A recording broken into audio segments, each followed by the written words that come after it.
We begin as usual with the children's story. Children, last Sunday, our important verse was Psalm 107, verse 9, which says, "For God satisfies the thirsty, and the hungry he fills with good things."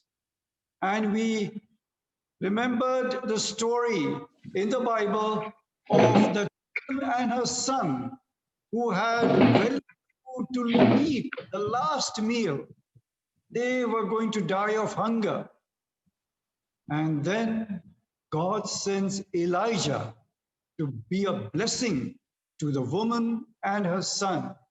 And they had plenty of food given by God to them.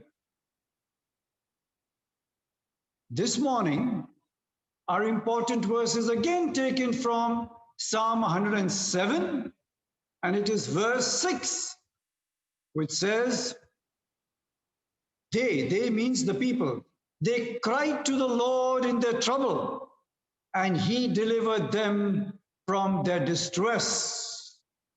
The people cried to the Lord in their trouble, and he delivered them from their distress. Psalm 107, verse 6.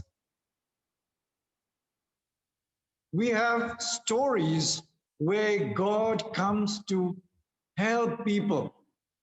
And in Matthew chapter 8, verses 23 to 27, we have the story of the disciples and Jesus going in a boat. And they were going across the sea, the Galilean Sea, and there they were in the middle of the sea. When they were in the middle of the sea, there was a great storm. And as the storm came, the boat started shaking, and the people were afraid. The disciples said, "Oh, we are going to die." And so they woke up Jesus, and they said, "Save us, Lord, for we are going to die." And then Jesus said to them, "Do not be afraid of the storm. I am with you." Jesus raised his hand and he stilled the storm. The winds stopped blowing and the sea waters became calm. Jesus said to the disciples, "Do not be afraid. Do not be afraid of the storm. I am with you." I'm sure you might have learned this chorus in Sunday school. I learned it when I used to go to Sunday school. And that song is, "With Christ in our vessel, we can smile at the storm." The song goes like this: "With Christ in our vessel, we can smile at the storm, smile at the storm, smile at the storm. With Christ in our vessel, we can smile at the storm as we go sailing home. Sailing, sailing home, sailing, sailing home. With Christ in our vessel, we can smile at the storm as we go sailing home." So Psalm 107, verse 6, the people cried to the Lord in their trouble, and he delivered them from their distress. Our theme for this morning is, "In the storms of life, the Lord is near at hand to save." Now, in the readings that we have had, we see that there are different storms of life. In the first reading that we had from 1 Kings, we notice that this storm is the storm of persecution.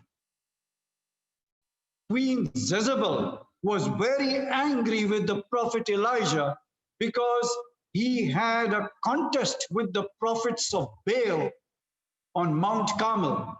And in that context, 450 prophets of Baal lost the contest and they were killed. So Queen Jezebel, who was the supporter of these prophets of Baal, was very angry and she said, I will kill Elijah. And then Elijah fled. He was trying to save himself. And God comes to him and says, I will save you. So, storms of persecution. In the psalm that we read, there are 4 groups of people in Psalm 107. If you look at Psalm 107 verses 4 to 9, there is the first group of people. These are homeless people wandering in the desert, lost. They have no city to dwell in. They have no place to call their home. And they cry unto the Lord. The Lord delivers them from their distress. Then in the second section of that psalm, it talks about people who are in bondage, people who are in prison, people who are lonely, living in darkness, and they cry to the Lord delivers them.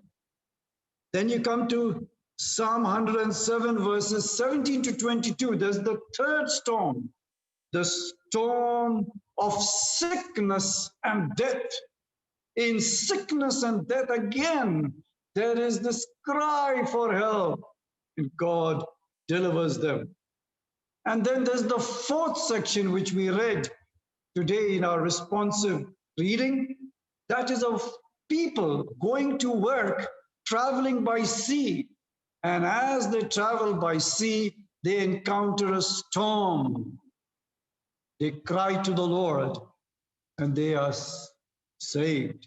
So storms are of different kinds. Storms of persecution, storms of homelessness, storms of bondage, storms of sickness and death, storms which come in our work.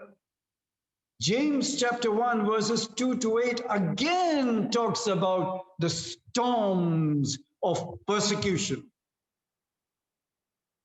And the gospel reading that we had talks about a physical storm that took place on the sea and how they were saved by Jesus. So there are different kinds of storms in our life. We all encounter these storms. The second part of the theme for this morning says that in the storms of life, God is near at hand. God is right there with you as you encounter the storms of life. If you look at the narrative in the Bible, the story of Joseph, there is one line that keeps occurring again and again.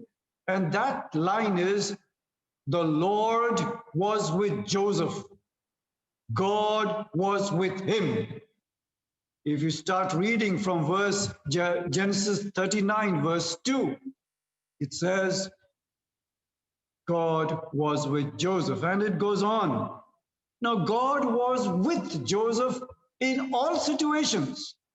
When he was sold into slavery by his brothers, God was with Joseph. When he was appointed as a worker under an Egyptian officer, God was with Joseph. When the Egyptian officer's wife brought a false allegation against Joseph, God was with Joseph. When Joseph was in prison, God was with Joseph. And then when Joseph becomes exalted, God was with Joseph. So God was with Joseph. The Lord is near at hand. And then In Exodus chapter 3, we notice that when the people, the Hebrew people who were being enslaved by the Egyptian Pharaoh, when the Hebrew people were in bondage, Exodus chapter 3, verse 7, there God says to Moses, I have seen the affliction of my people and have heard their cry because of their taskmaster. I know their sufferings and I have come down to deliver them. So God was with the people, the entire group, the entire community of Hebrews who were suffering. God was with them. God was near at hand. So God is always near at hand. But mind you, look at it very carefully. Joseph was in prison for more than 2 years, maybe 2.5 to 3 years. Joseph was in prison. The Lord was with him.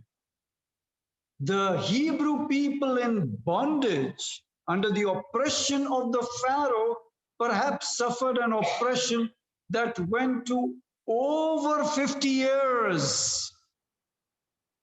Over 50 years of suffering. God was with the people. Now, why am I saying this? Because the last two words of our theme, in the storms of life, God is near at hand to save. Now we take these last two words very, very important in our day-to-day life. Our human tendency is such. And what is it? That we all want quick fix solutions. We want instant relief. Just like some of the medicines that are being advertised, they say instant relief. Take this, your headache will go. Take this, your cold will disappear. Take this, your indigestion problem will be finished within minutes. So we are a people who like quick fixes. And therefore, when we are in trouble, when we have problems, we expect God to save us immediately. And in such a situation, when you look at people around us, you get further perplexed. I too am perplexed. Why are some people healed instantly, while others take a very long time to be healed? And in fact, some of them will not be healed at all. Instant healing for some, long suffering for some, and no relief for some. And yet our theme says, God, our God, is at hand to save us. Now it is in this context that this saving part has to be understood clearly. Let us be clear that God is not a God of quick fixes. God has his own timing.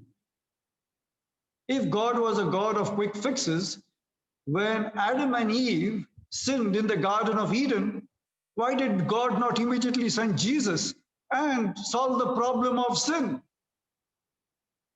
But it took time. Centuries passed before Jesus comes to the earth. And therefore, as Paul puts it in Galatians chapter 4, verses 4 and 5, when the time was fully come, God sent forth his Son, born of a woman, born under the law, to redeem those who were under the law and to grant them adoption as children of God. So when the time had fully come, the problem of sin that lingered from the time of Adam and Eve, centuries on, is solved much later. So God has his own timing. Another thing, in the act of saving, God values processes. If you look at the parables of Jesus in Matthew chapter 13, there are three parables. One is the parable of the sower who goes to sow seeds. Then there is the parable of the weeds growing up with the good plants. And then there's the parable of the mustard seed, which takes its time to grow into a big shrub. So in all these three parables, the important point is there is a time process for the seed to grow and bear fruit. And so God values processes. God does not do instant miracles. If instant miracles are performed, then the value process is harmed. Some things require time to be resolved. And that time is important. Perhaps you've heard the story of that little boy who in his garden saw a caterpillar. And he was so fascinated by this colorful caterpillar, he caught it in a leaf, brought it home, and kept it in a big jar. And he showed it to his mother. See this beautiful caterpillar. And then in that jar, he put some green leaves and a few sticks so that the caterpillar could eat the green leaves, could climb up the sticks that were there in the jar. After some time, he noticed that the caterpillar had climbed up a stick and started becoming a small lump. And so he showed it to his mother. The caterpillar has become a small lump. And the mother explained to him the process. And she said, this lump is a cocoon. And after some time, there will be a hole in this lump. And then the butterfly will come out as a beautiful butterfly. So this boy was very anxiously waiting. When will that butterfly come out of that cocoon? And one day he saw a small hole in that cocoon. And so with a lot of expectation, he looked at that cocoon and he saw that the butterfly was struggling to come out of that hole. The boy was so eager to see the butterfly come out. He says, oh, this butterfly is struggling to come out of the hole. I must help it. He ran, got hold of scissors, and he snipped at that cocoon to make a wider hole so that the butterfly could come out. Yes, since the hole was made wide, the butterfly just popped out. But it had a very big body and tiny shriveled wings. And he wondered. He said, okay, there will be some time. Maybe the body will now shrink and the wings will grow big. But it didn't happen. It remained like that. With a big body and tiny shriveled wings, the butterfly could only crawl on the ground. It could not fly. And he wondered why this happened. Then the mother explained to him that this is all a process. That small hole through which the butterfly has to struggle to come out is important. As the butterfly struggles to come out of the small hole, the juices that are there in the body of the butterfly, they go into the wings. And what happens? The body shrinks and the wings gain strength when the butterfly comes out. So that struggle to go through the cocoon and to come out of the hole is important for the butterfly to be a butterfly. So God values processes. And so there are occasions in our life when we have got to go through the cocoon experience to blossom as a butterfly. And so Yes, in the storms of life, God is near at hand to save, but that saving has so many different expressions. At times it may be instant saving, but at times it takes a long period. In fact, in storms of life, there is the value or importance of suffering. We are so used to our comfort world, we don't like suffering. In fact, some of our preachers on some Christian channels also try to tell you are not to suffer. You must be prosperous, you must be successful, you must have instant success. They miss out the point of suffering. Gustavo Gutierrez, he was a theologian from Latin America. He wrote this: if suffering is not part of our experience as disciples of Christ, our experience of the love of Christ is incomplete. Another theologian, Jürgen Moltmann, he said, when we feel pain, we participate in God's pain. And when we grieve, we share in God's grief. People who believe in the God who suffers for us recognize that suffering in God and God in suffering. So you recognize your suffering in God and you recognize God in your suffering. Tomorrow we are going to remember two important church leaders. One is Cyprian of Carthage, and the other one is John Chrysostom. Cyprian of Carthage proved to be a great bishop, a great writer, a great leader of the people. But then, as it so happened that there was persecution under the Roman rule, and because of that persecution, in 258 AD, an edict was passed by the emperor that all bishops, priests, and deacons should be put to death at once. That was in 258. And so Cyprian of Carthage was also to be put to death. But before he was put to death, the proconsul gave him a chance. He said, one chance for you to live. Offer sacrifices to the Roman gods. Cyprian said, no, I shall remain true to the God whom I have known in Christ.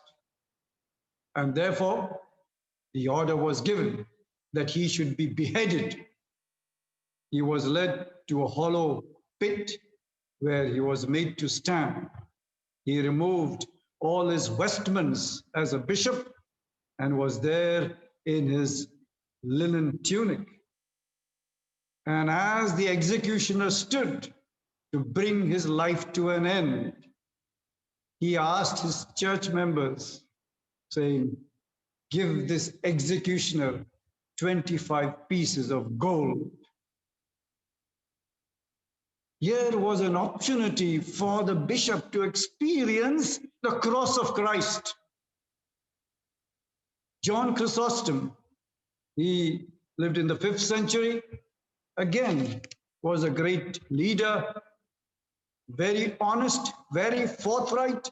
He condemned all that was happening in the society of his times, the corruption of the kings, and the need of charity for the poor, which was not being done. He too was forced into exile. He lived long years in exile on the eastern banks of the Black Sea, where he died. So, suffering is also an experience of salvation. And that is what we need to keep in mind. In the story that you have in the Gospels, it says, Jesus told them, do not be afraid. I'm with you. So that is very important for us, that no matter what the storm is, no matter how long the storm lasts, your assurance is God is with you. That should be important. God with me in the storm. God with me in the storm is my salvation. It was in 1978 that I was traveling from Jabalpur to Mizoram. I was going to take on my new assignment in Mizoram, and I was traveling by train from Jabalpur on to Guwahati. And in that cabin, there were three of us. There was a small girl, myself, and then an army officer. And as we got into talking, at one point of time in the evening, the lights were flickering in the cabin. And so the army officer said, suppose all the lights go off and it becomes dark, what will you do? The girl, small girl that she was, she said, I will shout in fear. Then he looked at me, young man, what will you do? I tried to show that I was much better than this young girl. I will remain silent, calm. I will wait for the light to come. Then he said, you two people are disqualified for the army. You know what I will do? He took out something from his pocket, switched it on. It was a torchlight. When it is dark, put on the torchlight. Now that was just a simple incident, but it gave me a message. In those days, we were fond of ever-ready batteries and ever-ready torch, and there used to be 2 batteries in that torch. You put on the torchlight in the storm, the darkness of the storm. The 2 batteries are faith and prayer. Those are the 2 batteries which you should put on in life. Have faith. God is with you in the storms of life. And keep on praying, God, let your will be done in my life. Habakkuk, he starts out by crying out to God and saying, why is there so much suffering and injustice in the land? Why is there so much suffering and injustice in the land? But he ends his writing by saying, though the fig tree does not blossom, nor fruit be on the vine, the produce of the olive fail, and the fields yield no food, yet I will rejoice in the God of my salvation. Yet I will rejoice in the God of my salvation in the storms of life. Though the land be plagued with corona, though our state be plagued with floods, though the cost of living is soaring high, I will still rejoice in the God of my salvation, who is with me in my suffering, God Emmanuel. In the storms of life, God is at hand to save us.